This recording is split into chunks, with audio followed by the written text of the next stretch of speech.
Vamos agora abrir a palavra de Deus ao Novo Testamento, a primeira carta de João.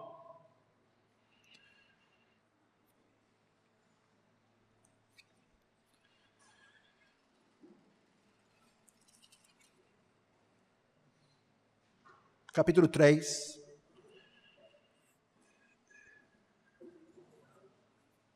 Versículos 11 a 24.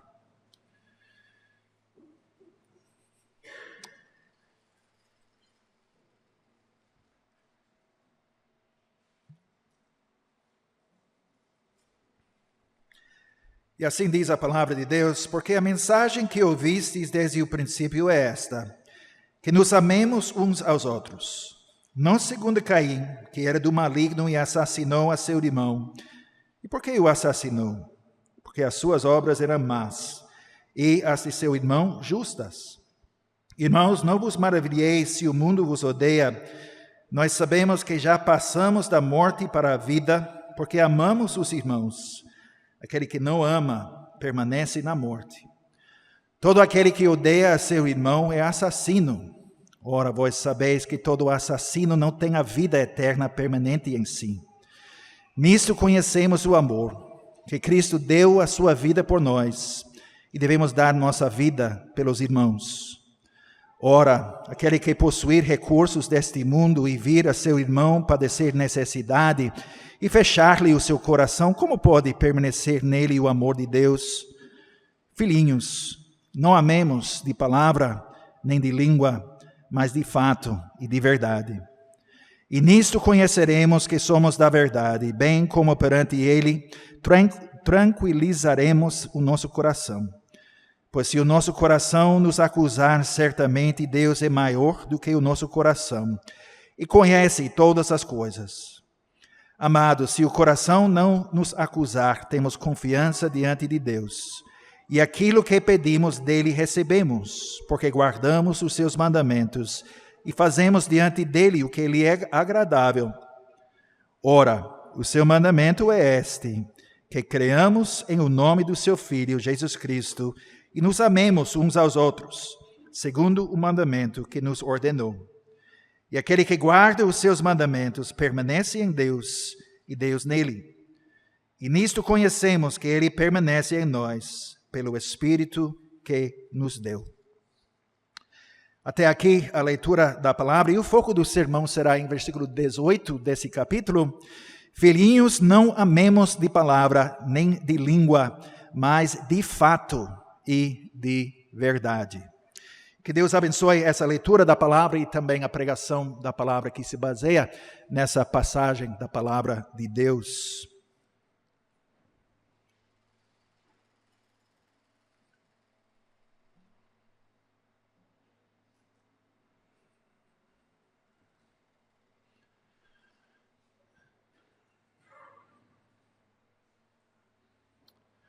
Amada congregação do nosso Senhor Jesus Cristo, eu vou começar essa mensagem lembrando vocês de algumas expressões que são bem conhecidas. Primeiro, falar é fácil. Segundo, ações valem mais do que palavras. E terceiro, quem muito fala, pouco faz. Primeiramente, falar é fácil. Em outras palavras, pode falar sobre planos, sobre o que vai fazer e não custa nada. Mas fazer algo não é tão fácil como falar. E a segunda expressão é: ações valem mais do que palavras. O que diz mais sobre uma pessoa? O que ela diz, o que ela faz. Se você está procurando alguém para ajudar num projeto, numa obra, preferiria alguém que fala muito sobre quão útil ele é? Alguém que não fala muito, mas que realmente ajuda? O que preferiria? E a terceira, quem muito fala, pouco faz. De novo, essa expressão diz que muitas palavras não significa muita realização. É melhor fazer do que falar. E há mais expressões desse tipo, e o número de expressões sobre esse assunto mostra que nós estamos lidando com um problema sério e comum. As pessoas sempre têm a vontade de falar sobre coisas, mas não é tão comum encontrar alguém com a vontade de fazer algo. Infelizmente, isso não é somente a verdade no mundo fora do povo de Deus, do povo da aliança. A Escritura aborda essa questão também e faz isso num nível completamente diferente.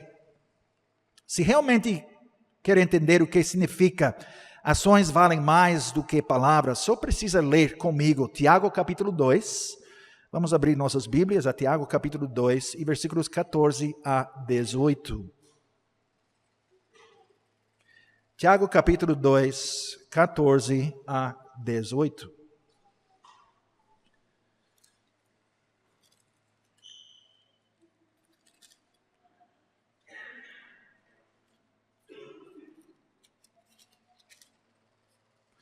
Tiago 2, começando em versículo 14. Meus irmãos, qual é o proveito se alguém disser que tem fé, mas não tiver obras? Pode acaso semelhante fé salvá-lo?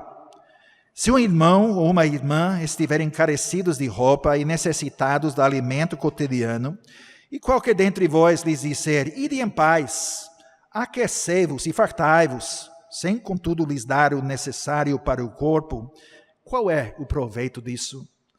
Assim também a fé, se não tiver obras, por si só está morta. Mas alguém dirá, tu tens fé e eu tenho obras. Mostra-me essa tua fé sem as obras. E eu, com as obras, te mostrarei a minha fé. Então você vê um membro da congregação que precisa de ajuda de algum tipo. Então você oferece simpatia a esse irmão e você diz, eu espero que tudo melhore para você. Eu vou orar pelo irmão. E tendo oferecido essas palavras reconfortantes, você seguir no seu caminho, deixando ele para trás. Então, ele permanece no mesmo lugar, ainda necessitado, ainda sofrendo. A situação não é diferente, a situação dele não é diferente depois dessa conversa do que antes. E como Tiago diz, qual é o proveito? O fato é, irmãos, não há proveito algum. Aquela fala é barata. Nós cristãos precisamos ser o tipo de pessoa que faz mais do que fala. Se as ações valem mais do que palavras, nossas ações feitas em imitação de Cristo, como resposta de gratidão à graça de Deus, são muito mais valiosas. Me lembro de uma outra expressão que pessoas fora da igreja usam muitas vezes quando falam sobre cristãos que não estão vivendo conforme a sua confissão. Pratica aquilo que prega. Em nosso texto, o apóstolo João está explicando o que ele escreveu anteriormente, em 1 João capítulo 3 e versículo 3. E a si mesmo se purifica todo o que nele tem esta esperança, assim como ele é puro. Então, nossa doutrina, nesse caso, nossa antropologia, que é nosso entendimento do ser humano, a natureza do ser humano, e a nossa escatologia, nosso entendimento das últimas coisas, da vida por vir, precisam ter o impacto em nossa vida. Agora, à luz de quem somos em Cristo, à luz do que seremos na vida por vir, como devemos viver? E se há uma coisa que deve caracterizar nosso modo de vida como seguidores de Cristo, é isto, é o amor. Nosso Senhor, Ele resumiu toda a lei sobre os 2 grandes mandamentos. Ame o Senhor teu Deus de todo o teu coração e ame teu próximo como a ti mesmo. Então, esse é o verdadeiro resultado da fé. É a fé em ação. amor a Deus e amor ao próximo. E a primeira coisa que João nos diz é que o amor é o que nos distingue do mundo. O primeiro exemplo da antítese, aquela luta entre os filhos da serpente e os filhos da mulher, encontra-se na história de Caim e Abel. Nós sabemos o que aconteceu. E João fala sobre isso também. O Senhor aceita o sacrifício do justo Abel, mas ele rejeita o sacrifício de Caim. E em vez de se arrepender, o que Caim faz?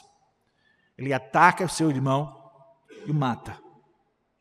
Então Caim, nessa história, ele tipifica o mundo.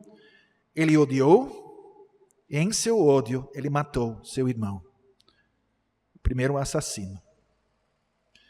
E nós sabemos, pelas palavras de Jesus em Mateus 5, que esse ódio, por si só, era o equivalente de assassinato. Porque Jesus disse: ouvistes que foi dito aos antigos, não matarás. E quem matar estará sujeito a julgamento. Eu, porém, vos digo que todo aquele que se irar contra seu irmão estará sujeito ao julgamento. E quem proferir um insulto a seu irmão estará sujeito ao julgamento do tribunal. E quem lhe chamar tolo estará sujeito ao ao inferno do fogo.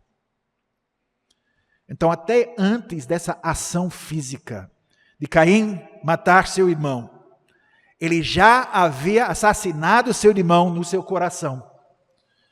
O ato físico do assassinato foi apenas o resultado da intenção assassina que vivia dentro dele. E meus amados irmãos, isto é o que não devemos ser. Lembre-se, o mundo está dividido em dois grupos de pessoas. Por toda a Escritura, especialmente nos Salmos, nos Provérbios, esses dois grupos são chamados de justos e maus. Provérbios capítulo 12, versículo 6, nos diz: as palavras dos perversos são emboscadas para derramar sangue, mas a boca dos retos livra homens. E em Provérbios capítulo 12, versículo 10, nós lemos que o coração dos perversos é cruel. E literalmente o que esse provérbio diz é que mesmo a misericórdia dos perversos, dos maus, é cruel. Em outras palavras, mesmo quando os perversos pensam que estão fazendo algo positivo para alguém, beneficiando alguém, nada mais é do que crueldade. Basta olhar para os programas governamentais que abundam em nosso país, e você pode ver um excelente exemplo, ou múltiplos exemplos, desse provérbio em ação. Mesmo quando os ímpios acreditam que estão sendo misericordiosos, mesmo quando acreditam que estão ajudando os oprimidos, marginalizados, necessitados, muitas vezes nós vemos que sua suposta misericórdia nada mais é do que uma crueldade prejudicial. E isso é verdade para todos os incrédulos. E nós sabemos disso, não por causa da nossa experiência, não por causa do que vemos, mas primariamente por causa da mensagem da Escritura. E nós precisamos, como o povo da aliança, o povo de Deus, nós precisamos ser lembrados disso repetidas vezes, porque as aparências nesse mundo enganam tanto. Como o apóstolo Paulo escreveu a Tito, em Tito capítulo 3, versículo 3. Nós também, outrora, éramos nécios, desobedientes, desgarrados, escravos de toda sorte de paixões e prazeres, vivendo em malícia e inveja, odiosos e odiando-nos uns aos outros. Então, essa é a clara mensagem sobre a diferença que existe, que permanece entre os filhos de Deus e os filhos do maligno. E, portanto, meus irmãos, por causa dessa grande divisão que existe entre os justos e os ímpios, João nos diz para não ficarmos surpresos quando o mundo nos odeia. Ele retorna a esse tema novamente. Existe uma barreira entre os filhos de Deus e aqueles que João disse que são do maligno. E não devemos ser como aqueles que mesmo nos seus melhores momentos são inimigos de Deus e inimigos dos seus próximos. E devemos não ficar chocados quando nos odeiam, quando nós vivemos como cristãos devem viver. Então isso é o que não devemos ser. Mas como podemos saber o que somos chamados a ser? Nós podemos conhecer a vida a que somos chamados olhando para Cristo. Nisto conhecemos o amor que Cristo deu a sua vida por nós e devemos dar nossa vida por nossos irmãos. O próprio Jesus dissera essas palavras. João voltou novamente às palavras que ele ouviu diretamente do Senhor, palavras registradas em João capítulo 15, o Evangelho de João. O meu mandamento, Jesus disse, o meu mandamento é este, que vos ameis uns aos outros, assim como eu vos amei. Ninguém tem maior amor do que este, de dar a alguém a própria vida em favor dos seus amigos. A essência do amor, irmãos, é autossacrifício. Colocando as necessidades da outra pessoa à frente das suas. Fazendo o que Cristo fez. Amando pessoas que em si mesmos são totalmente indignas de amor. Até dando a vida por elas.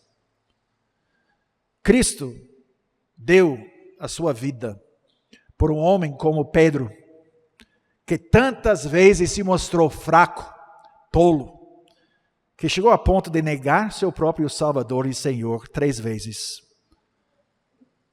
Então nós pensamos em Pedro, mas ele deu sua vida por você e por mim.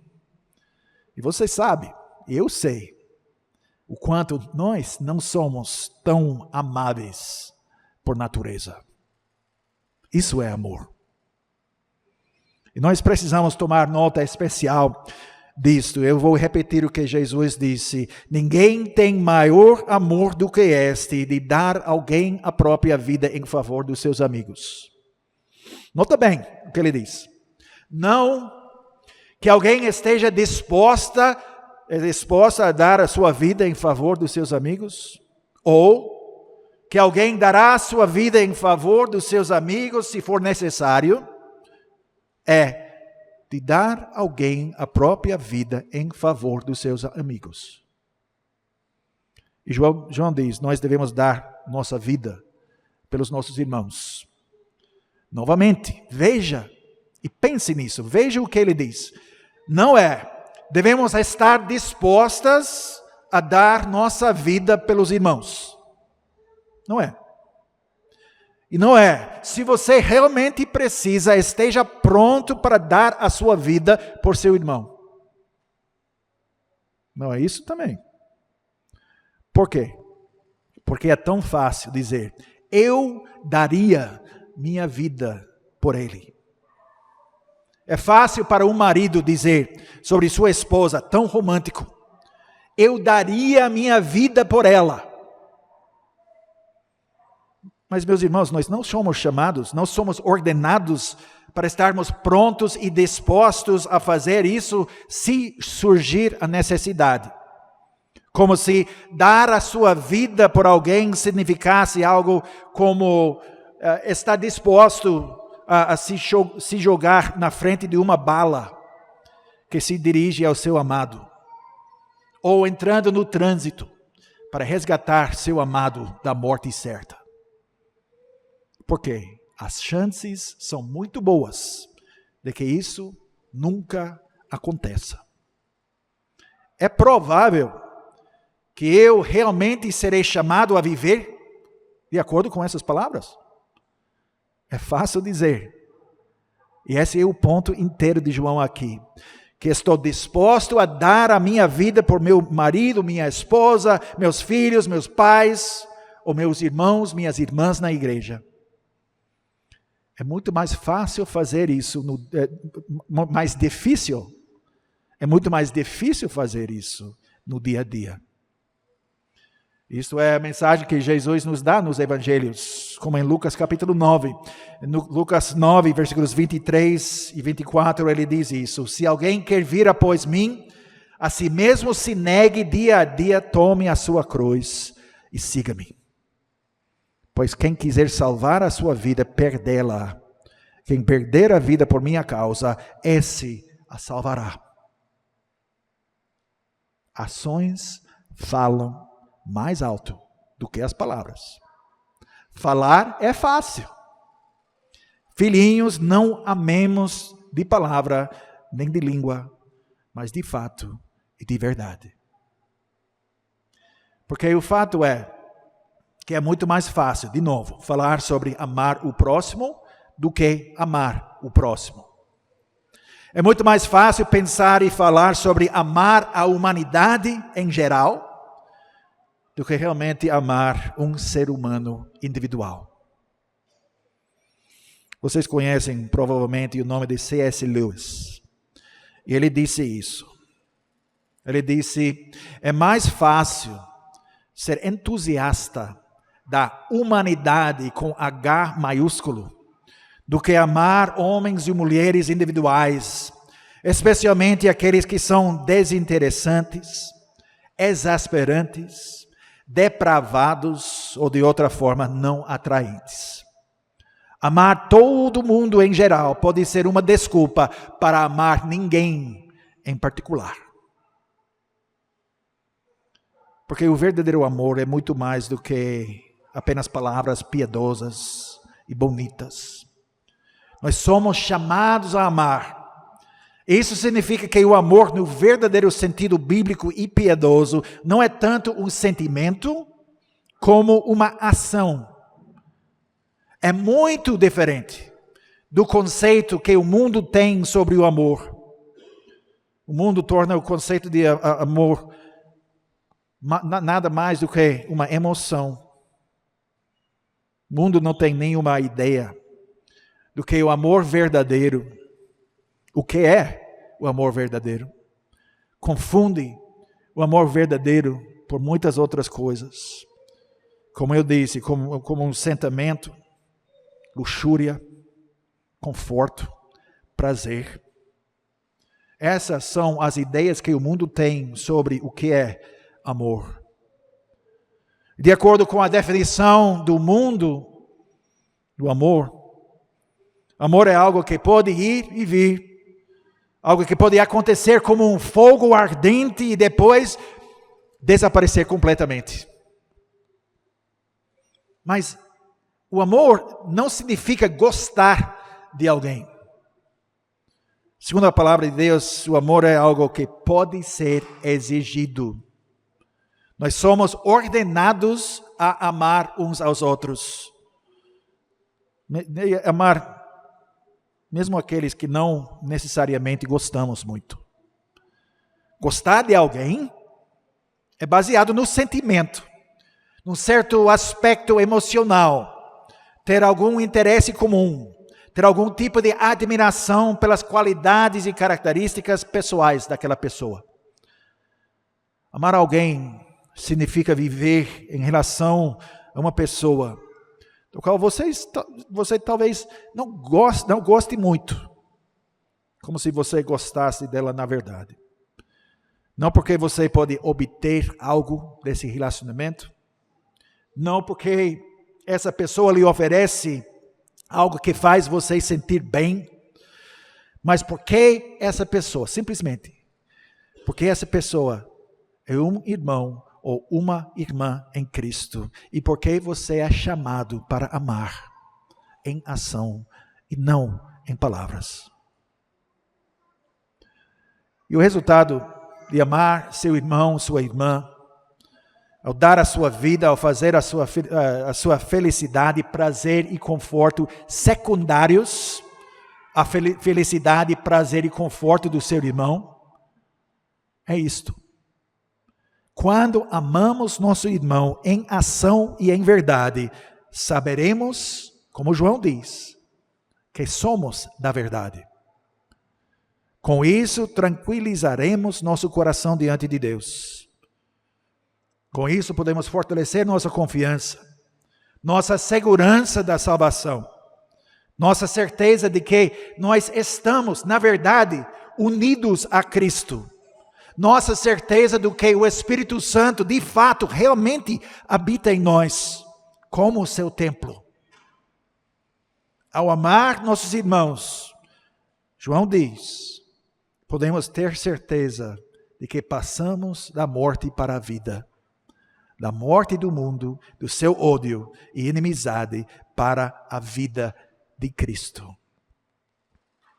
Porque somente do Espírito de Cristo nós podemos amar nossos irmãos, nossas irmãs.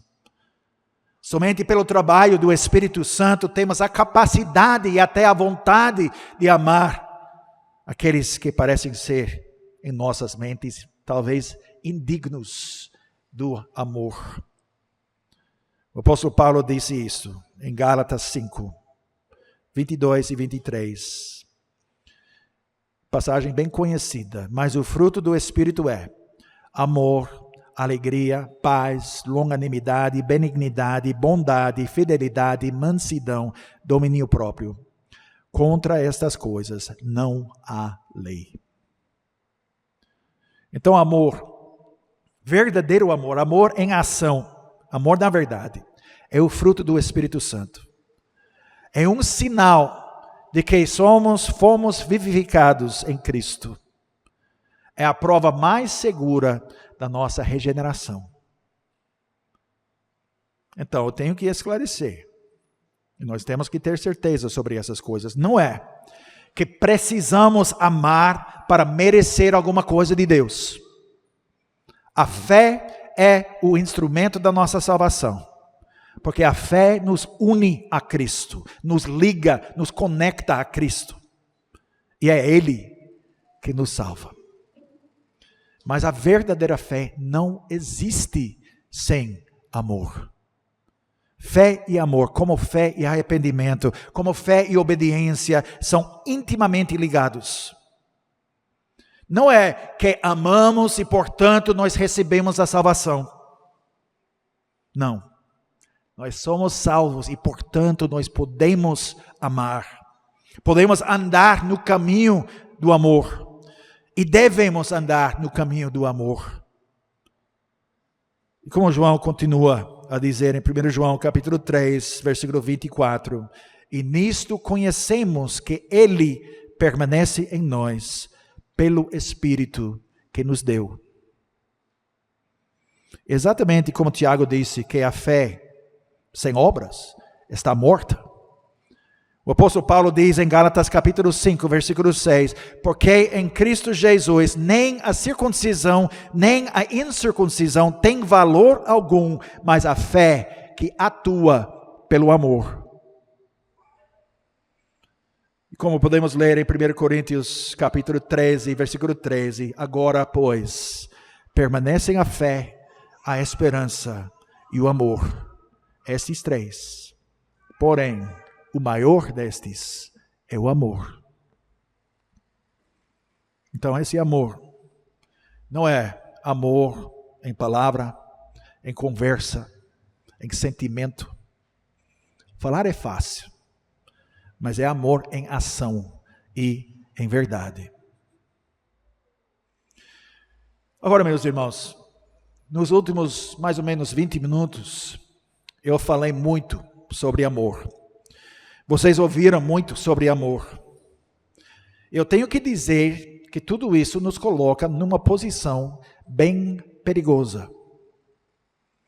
Porque se eu sair daqui, se vocês sair daqui, sem realmente colocar essas palavras, esses pensamentos, essa mensagem em prática, sem realmente pensar e orar, sem pedir ao Senhor a força necessária para viver em amor, então, teríamos simplesmente desperdiçado um pouco mais do nosso tempo, da nossa vida, fazendo o que o apóstolo nos disse para não fazer. Amar, se fosse possível, na palavra e na fala, mas não na ação e na verdade. Podemos, nas palavras de Paulo, em 1 Coríntios 13, podemos estar aqui no culto, falando nas línguas dos homens e dos anjos, mas se não temos amor, não somos melhores nem mais úteis do que um bronze barulhento ou como um símbolo que retine. Nós podemos entender todos os mistérios da Escritura. Podemos conhecer a Escritura de Gênesis a Apocalipse. Podemos conhecer nossas confissões, sermos capazes de recitá-las da memória. Podemos ter a habilidade de distinguir entre supralapsarianismo e infralapsarianismo. Podemos defender os 5 pontos de calvinismo contra os arminianos. Podemos ler os puritanos e várias obras de teologia sistemática. Podemos argumentar fortemente em favor da interpretação certa do 2º mandamento. Podemos rejeitar os erros dos pentecostais e a teologia liberal. Podemos parecer ter tudo, mas se não amamos, nós não somos nada. Nada. Então, meus irmãos, nós precisamos desse lembrete. Nós somos os objetos de um amor maior do que qualquer um poderia imaginar. Amor que levou à morte do Filho de Deus. Amor sacrificial, amor que nunca foi e nunca será igualado. O amor do Pai. Em amor, Ele nos escolheu para sermos seus fiéis, seus filhos. Em amor, Ele nos dá o seu Espírito Santo, para ser nosso consolador, para ser nosso guia. Em amor, Ele nos guia, Ele nos preserva. Em amor, Ele nos receberá na sua presença por toda a eternidade. Portanto, meus amados irmãos, povo amado de Deus, em resposta ao amor tão grande, vamos amar uns aos outros. Não amemos de palavra, nem de língua, mas de fato e de verdade. Amém.